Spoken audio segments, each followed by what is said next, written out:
Hi friends, வாங்க பேசலாம் ஹிந்தியில். நீங்கள் ஏன் வந்தீங்க?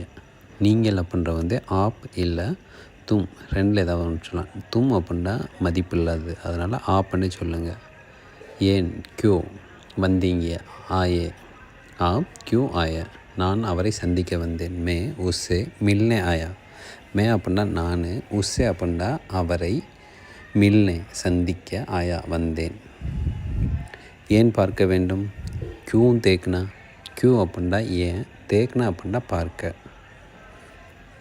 நீ அவனிடம் பேசினாயா? தும் உஸ்ஸே பாத் கர் லியா கியா? தும் அப்படின்னா நீ, உஸ்ஸே அவனிடம், பாத் கர் லியா கியா அப்படின்னா பேசினியான்னு அர்த்தம். பாத் அப்படின்னா பேசுகிறது, கர்லியா கியா அப்படின்னா பேசினையா அப்படின்னு அர்த்தம். இந்த மாதிரி தமிழ் வழியில் இந்தியை ஈஸியாக கற்றுக்கிற விரும்பினா இந்த சேனலை ஃபாலோ பண்ணுங்கள், லைக் பண்ணுங்கள், சப்ஸ்கிரைப் பண்ணுங்கள். தேங்க்ஸ் ஃபார் வாட்சிங்.